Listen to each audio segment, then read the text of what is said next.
ભારતભરમાં કાળી ચૌદસના દિવસે પૂજાતા હનુમાનજીના સુપ્રસિદ્ધ મંદિરો। જય બજરંગબલી મિત્રો, આજના વિડીયોમાં આપણે જોશું ભારતમાં કાળી ચૌદસના દિવસે કયા કયા હનુમાનજીના મંદિરો પૂજાય છે અને ક્યાં ક્યાં સુપ્રસિદ્ધ મંદિરો છે। તે 7 મંદિરો છે તે આજના વિડીયોમાં આપણે જોશું।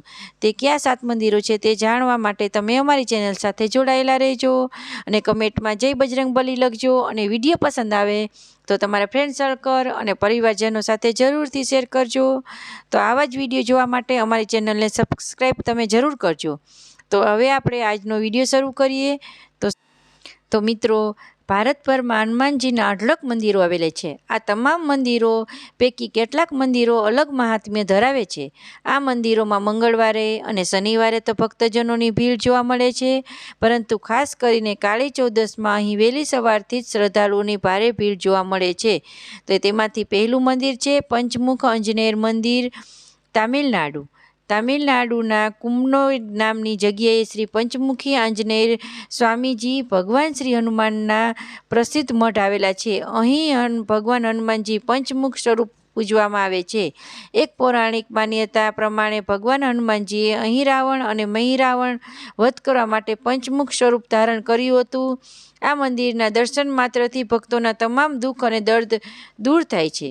બીજું મંદિર છે યંત્રોધારક હનુમાનજી મંદિર, કર્ણાટકમાં આવેલા બેલ્લારી જિલ્લામાં હમ્પીમાં આવેલા મંદિરને યંત્રોધારક હનુમાનજી તરીકે વિશેષ ઓળખાવવામાં આવે છે। કેટલાક વિદ્વાનો દ્વારા એમ પણ કહેવામાં આવે છે કે આ વિસ્તાર પ્રાચીન કિષ્કિંધા નગરીનો છે। વાલ્મીકી રામાયણ તેમજ રામચરિતમાનસમાં પણ આ સ્થાનનો ઉલ્લેખ કરવામાં આવેલ છે। આજે પણ અહીં ઘણી ગુફાઓ જોવા મળે છે। આ મંદિરમાં શ્રી રામનવમીથી લઈને 3 દિવસ સુધી વિશેષ ઉત્સવ ઉજવવામાં આવે છે। અન્ય વાર તહેવારે અહીં વિશેષ શણગાર પણ કરવામાં આવે છે। ત્રીજું મંદિર છે કષ્ટભંજન હનુમાન મંદિર, ગુજરાતમાં બોટાદ જિલ્લામાં આવેલા સાળંગપુરમાં આવેલું કષ્ટભંજન દેવ હનુમાનજી મંદિર વિશ્વવિખ્યાત વિશેષ જાણીતું છે। આ મંદિરમાં સાળંગપુર હનુમાનજી તરીકે પણ ઓળખવામાં આવે છે। અહીં રોજ લાખોની સંખ્યામાં દર્શનાર્થીઓ આવતા હોય છે। તેમના દર્શન માત્રથી શ્રદ્ધાળુઓ ધન્યતા અનુભવતા હોય છે। નોંધનીય છે કે ગોપાલનંદજી સ્વામીએ વર્ષ 1905માં આસો વદ પાંચમના દિવસે અહીં હનુમાનજી મહારાજની સ્થાપના કરી હતી। વાર તહેવાર ઉપરાંત હનુમાન જયંતીને અહીં હનુમાનજીનો વિશેષ શણગાર કરવામાં આવે છે। અહીં માત્ર ભારતભરના શ્રદ્ધાળુ નહીં, પરંતુ વિદેશમાં વસતા લોકો પણ હનુમાનજીના આશીર્વાદ લેવા આવતા હોય છે।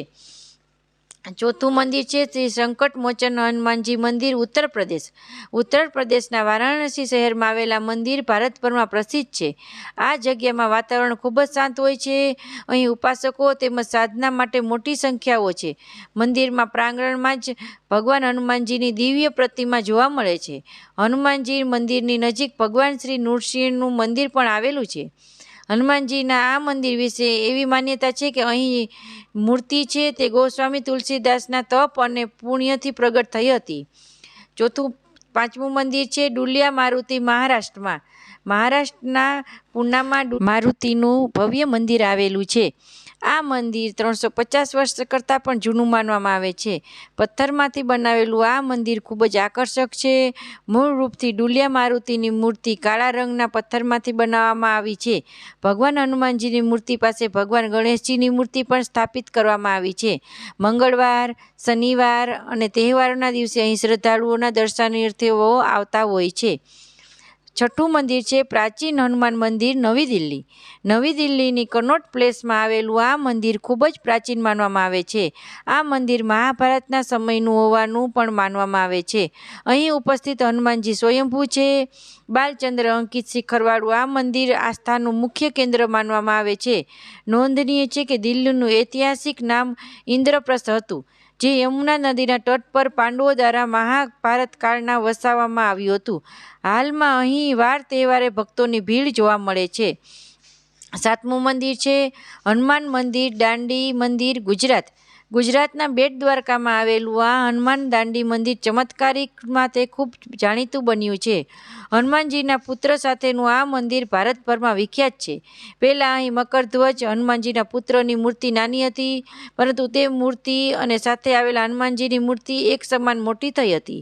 હનુમાનજી અને તેના પુત્ર મકરધ્વજની અહીં જે મૂર્તિ છે તેમાં બંનેના હાથમાં કંઈ જ અસ્ત્ર નથી અને બંને જણા આનંદિત મુદ્રામાં જોવા મળે છે. આ મંદિર અંદાજિત 500 વર્ષ કરતાં પણ જૂનું હોવાનું મનાય છે. સમગ્ર ભારતમાં એકમાત્ર મંદિર છે જ્યાં હનુમાનજી અને મકરધ્વજની એટલે કે પિતા અને પુત્રનું મિલન દર્શાવાયું છે. તો મિત્રો, તમને આ માહિતી કેવી લાગી તે કમેન્ટ કરીને જરૂર જણાવજો અને કમેન્ટમાં તમે જય બજરંગબલી લખજો. અને આવી જ માહિતી જોવા માટે તમારી મનપસંદ ચેનલ પ્રાર્થનાને સબસ્ક્રાઈબ કરવાનું ભૂલશો નહીં. અને આવા જ વિડીયો માટે કાલે ફરી મળીશું. આવા કંઈક આધ્યાત્મિક વિડીયો માટે તે જોડાયેલા રહો પ્રાર્થના ચેનલ સાથે. જય બજરંગબલી.